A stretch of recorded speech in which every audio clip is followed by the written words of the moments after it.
every year it goes to this, the Toni Braxton stuff. I was like, man, I don't care how many times I tell the story, it ain't happened, but it's so sensational. But then you get caught up into it when you had nothing to do with it whatsoever. It's like, well, the 3 J's got broken up by Toni. I'm like, first of all, it didn't happen. Second of all, Jamal ain't had nothing to do with it. How did you deal with it? How did you see that at that time too? You know what? It was, I would say that was the first time that I've ever dealt with a semblance of social media. Meaning, and people have to understand this, is that back in the day, probably the 1990s, early 90s, mid 90s, you still had them after that. You had beat writers, and you had beat writers for each club. And when you came into a city, they couldn't talk about the Dallas Mavericks winning. They wanted to talk about the rumor of Toni Braxton and what all that was. And I remember, Jimmy, being in New York, and when all this started to kind of shake out a little bit, and you went to dinner with a sponsor, right? And I'm in New York, and I'm dealing with my family. I'm like, I'm a New York cat, I'm just going to hang with my people in New York. And there were some other teammates that participated. I think it was George McLeod was dating one. No, it was, but George and Tony Dumas.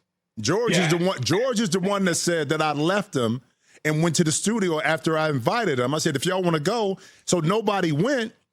I ended up going to the sponsorship dinner with Scotty Brooks. I remember that. So you know what that tells me is, I tell people that's how you know we had a losing team, because your backup really wanted your spot all day long.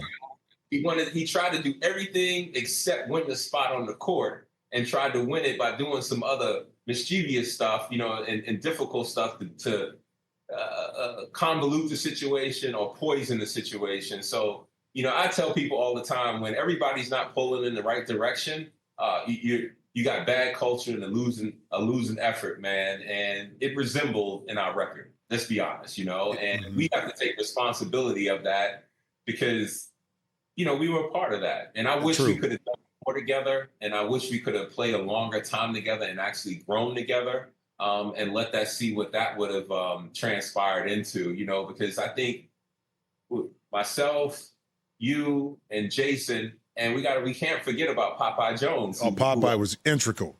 And Lorenzo Williams and all those guys. I wish we would have had more time together, but professional sports is built in a microwave, and results are expected instantly, and we didn't provide it.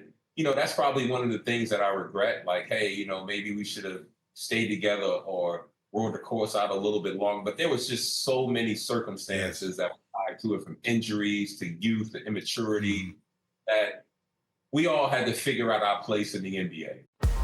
Check out new episodes of The Jim Jackson Show every Thursday. Watch on the Rich Eisen Show YouTube page. Follow the show on Instagram @Jim Jackson Show, or listen wherever you get your podcasts.